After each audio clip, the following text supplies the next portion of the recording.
In today's video, we're going to be diving into the upcoming pattern, taking a bit of a look at the tropics. Of course, we aren't really in the peak of the season yet, although there is a couple of interesting things to discuss out there. The bigger topic is going to be the one we've been talking about for a couple of days now, which is the colder air that we do expect right around August 1st to move in. Here in Hampton Roads, we've been talking about this a lot, that my average, and most everybody east of the Rockies really, their averages is beginning to lower now, from the peak of the summertime down a degree, maybe even two in a week or two from now for some of you. But we're seeing that. And then the average temperature for my area, for instance, is 89 degrees now as of July 24th. And it still will be by the time we're looking at, August 2nd, for instance. And we are at this point expecting upper 70s. So we're looking at 10 to 15 degrees below normal for a lot of areas, which might mean upper 70s, even lower 70s, and even upper 60s for some of those far northern areas. So this is exciting stuff as we're transitioning from the summertime into the early fall. Obviously, come a month or two from now, we're going to be talking about these types of cooldowns a lot more, but it is abnormal for this time of year and very exciting for those of us that enjoy the cooler seasons to see it happening this early. So we're looking at the whole globe. Very, very interesting here. I do want to move us into the more Atlantic area. There's a couple of areas to discuss here. So let's go ahead and talk about it. First off, we see our Gulf area down here. We still stand at a 10% chance of development over the next 2 days and over the next 7 days. So still the odds are that this one will not develop. This could bring some rainfall, though, to Texas and Louisiana. Could develop into something, but again, those odds are lowering drastically by day by day and hour by hour, really. Interestingly enough, we have this area we call the MDR, and that's going to be generally this area. And we do have some activity coming out of there that's worth noting. We do see a couple of areas that are going to want to move through and sort of spin up a little bit. So let's watch this play out here. And we see some of that action there moving through as soon as the 26th, just 2 days from now, and that lasts through the 28th, 29th, as that moves towards the Dominican Republic and Haiti and Cuba eventually, and maybe even into the Gulf. But this area here, by the time we're looking at the 31st of July, is maybe even more concerning. We're going to see this follow a similar track heading generally westward towards the Caribbean, towards the tropics, closer to home. That does move directly over Dominican Republic and Haiti, which is very mountainous. I was just there a couple of months ago. It's very mountainous, very beautiful, but that does tear up these storms. So if it does move up directly over those areas, that would be unfavorable generally. So maybe one or two threats coming from the main development region here towards the Caribbean. Going to be interesting to track that with you guys over the coming weeks. Let's go ahead and take a look at some of our model guidance over on WeatherBell. Now, as we just take a look at things, we can obviously see a lot of activity around for the northern Gulf. This is where we have a slim chance of tropical development, but a very high chance that a lot of these areas along the Gulf coastline see heavy rainfall from this. So regardless of development, there will be impacts, and I think that's something that people don't realize enough oftentimes. So if it increases its wind speed by 10 miles per hour or whatever to become a tropical depression, is that going to really lead towards so much more impacts? The answer is generally no. So this is still going to be an impactful system. You got to keep that in mind. Obviously, we're going to talk about that upcoming cooler air that is going to be towards the end of the video as we've been doing it. So stay tuned for that, of course. There is some more news on it. And we're actually going to take a look at two different models today. So we're switching it up a little bit for that. Generally, anything else going on today is going to be mainly here in the Plains, Midwest, Great Lakes, where we do have some severe weather possible. Generally, thunderstorms regardless. Looking towards Friday on the 25th here, tomorrow, we do see overall, again, the Gulf from Texas to Florida and everywhere in between is experiencing heavy rainfall downpours. The heart of the low is more so over here, and it's moving westward, so it's coming towards the end of its potential to even have a chance to develop. Keep that in mind. As we move towards Saturday here on the 26th, it's going to be hard to believe that cooler air is moving in by this point because we have a general trough in the west and more warm air spreading into the central and eastern states. And this is what's causing the misconception in the comments that you might see on this video and I've seen throughout previous videos. But people saying, it's not cold air coming, it's hot air. That's what I've been seeing and hearing about. And yes, there is hot air on the way in the near term. We expect colder air to follow that, much cooler than anything we've seen really since maybe early June or May. This is going to be very typical of maybe late September type of weather, maybe even early October that we're expecting to potentially see during the first week of August. So very unseasonable. It is coming. There is a heat wave coming before it, though. So both of those things are true. Neither one is false, even though they're obviously polar opposites. We are seeing this at different time frames. General storminess will stretch from the Gulf Coast all the way up into some of the Midwest, Ohio Valley, Great Lakes, and Mid-Atlantic here. Very stormy in the east in general for Saturday the 26th. Sunday, a little different. Mostly the more northern areas seeing it from the far northern upper Midwest here, like North Dakota, Minnesota, Wisconsin. Some of the lower Midwest and Ohio Valley, and then into the southern New England, Mid-Atlantic areas, we are seeing thunderstorms around for Sunday on the 27th. Looking towards Monday on the 28th, a little bit more isolated in nature, a little less widespread in general. We do see some of the deep south states, some of the Ohio Valley, Appalachian Mountain Range, Midwest, Great Lakes here, all seeing these more isolated and scattered thunderstorms. We're already beginning to see the signs of what would be required to bring such a prominent cool down during the late summer. And really one of these signs is this warm air that we could tell is rushing towards the north in the west here. We follow these lines and we could tell that they're ridging here. So we see them kind of bubbling up there for the west. That is indicative of warm air moving up in those areas. And we see these very close together lines here just off to the east. And that is that rich, cool air that's kind of bottled up right here.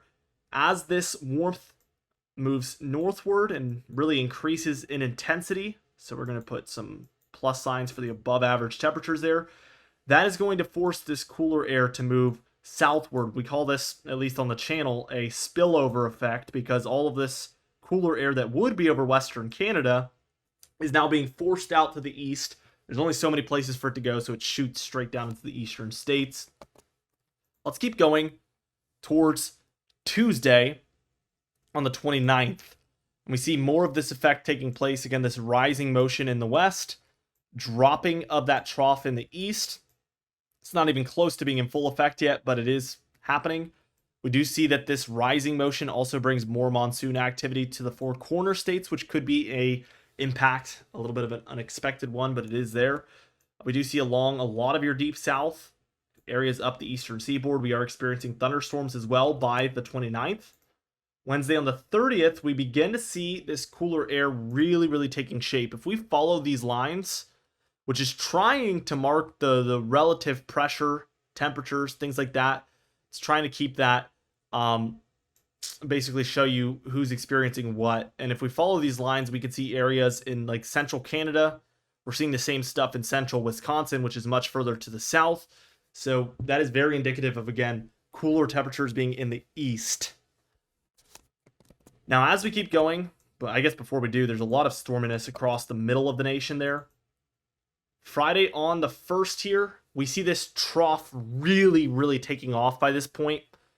Areas far to the north in British Columbia here are seeing similar conditions to what we're seeing in, let's say, central Virginia, just to the north of Richmond, or maybe southern Ohio is a good example, central Illinois, central Iowa there. So we could tell it is very cool in the east compared to the west, where in the west, we're seeing similar conditions in, it's even hard to break down. We don't have much lines going on down here.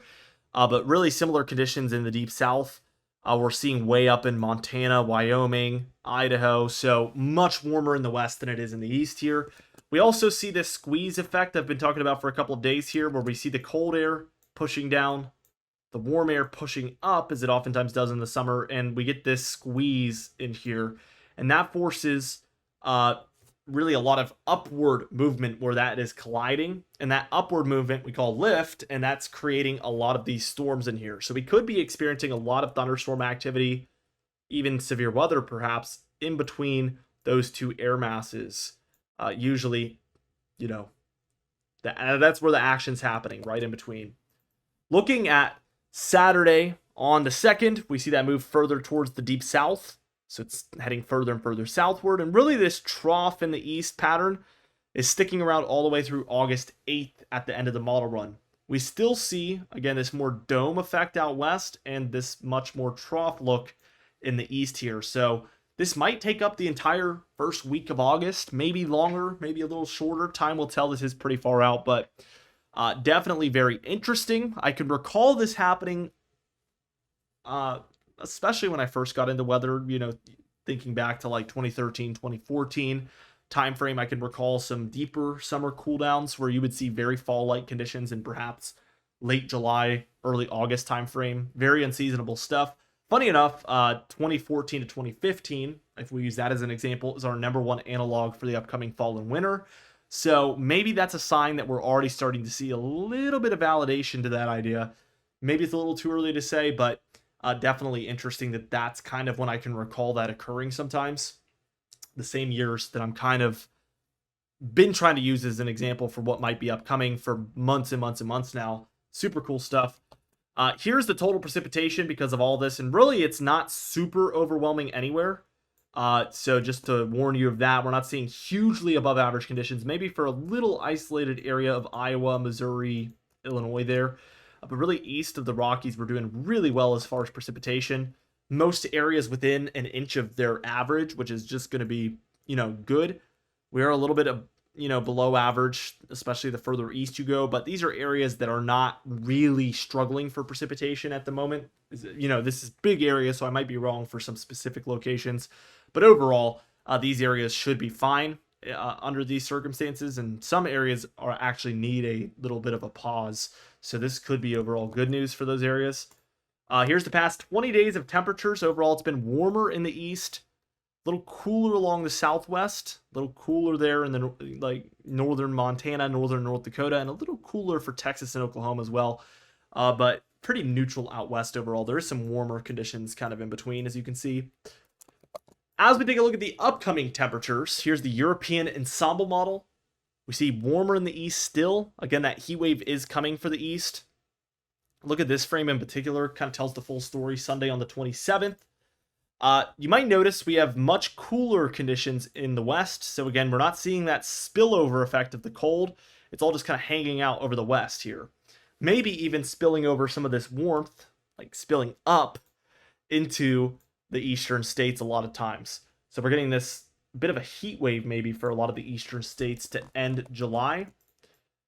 But watch what happens. We see we're in between a warm and cold pattern out west for the 29th. But by the time we reach the 1st of August here, we get a lot more warmth working its way into the west here. Not fully. There is some cooler air around, but we get a lot of warmth up here. And that's just enough to spill over all of that cold into these areas. And we can see it really encroaching on the northern plains, Midwest, Great Lakes, Ohio Valley, Northeast and Mid-Atlantic. It's actually going to head even further and further southward over time to where we get to this point by August 4th. Down to the Gulf Coast, we're seeing cooler than normal conditions. And that pattern really looks to last maybe through the end of this model run, as it's still showing mostly blue in the east by the 8th, mostly orange in the west by the 8th. So very indicative of cooler in the east. The GEFS model, your GFS ensemble model, is going to agree wholeheartedly. We really see the first week of August looking very cool compared to normal. Here's the 1st through the 8th, mostly warmer out west. And even as we head towards the 2nd through the 9th, so just to get us a little further, mostly cool in the east, mostly warm in the west. This is huge indications that the first week of August will likely be much cooler than anything we've really seen since the summer has began. So super exciting stuff. With all that being said, be sure to subscribe. We upload every single day. You can even hit the bell icon for daily notifications when we upload so you never miss one. Be sure to like the video if you did enjoy it, leave a comment down below, and I'll see you guys in the next video.